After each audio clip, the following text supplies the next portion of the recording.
And let's bring in this week co-anchor and ABC News Chief Washington Correspondent Jonathan Karl and our Deputy Political Director Averi Harper. Good morning to both of you. It's great to have you.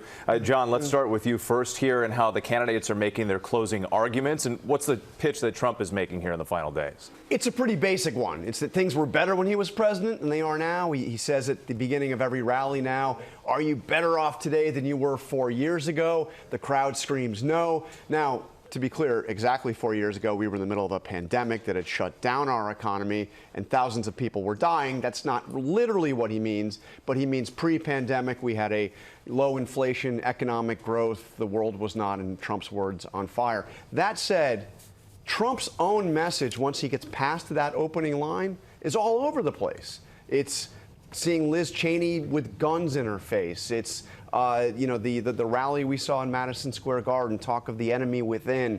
He's nowhere near as disciplined as his campaign would like to see him be. And the dark rhetoric certainly has come out more. As it could possibly be. Yes. Yeah, and Averi, what are we hearing from the Harris team? Well, the Harris campaign is trying to put forth a unifying message.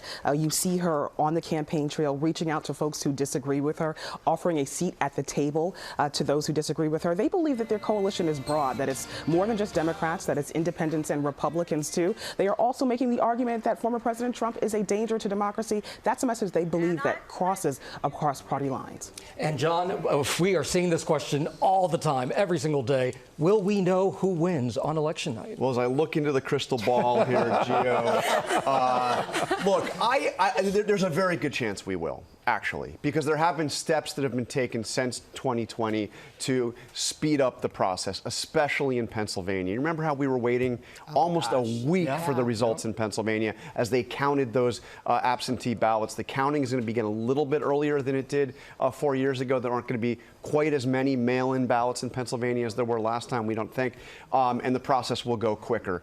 It all depends on whether or not any one of those key states is really so close. I mean, I was there, Florida, 2000, when we had to go through recount and challenges. If it's that close, then we could be in for a long haul. But, you know, if it breaks one way or the other, we could certainly know, actually, late Tuesday night. All right, and Averi, too, we've been talking about early voting. So what are we learning in these early exit polls? More than 75 million people have already cast their ballots. Right, we do know that Democrats are outnumbering the Republicans who are coming out to cast ballots, but the electorate has been more rural, more male, more Republican. And so the Trump campaign is looking at that as a good sign for them. At the same time, the Democrats are saying, look, there's no sign that Republicans have picked up new voters. And so they're looking at that as a good sign for the Democratic side of things. Of course, it's really important to know there are limitations to what we can glean from some of these early vote numbers. A lot of those answers are going to come on election night. All right, Averi Harper, John Karl, as always, thank you so much. We appreciate it. And on Monday, GMA,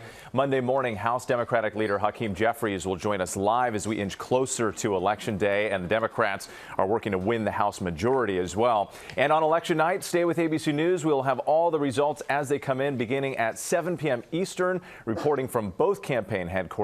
And, of course, insight and analysis from our powerhouse political team. Again, that's at 7 p.m. on Tuesday. Plus, don't forget to tune in later this morning for a special pre-election edition of This Week. Listen, when it comes to politics, we have got you covered. On it.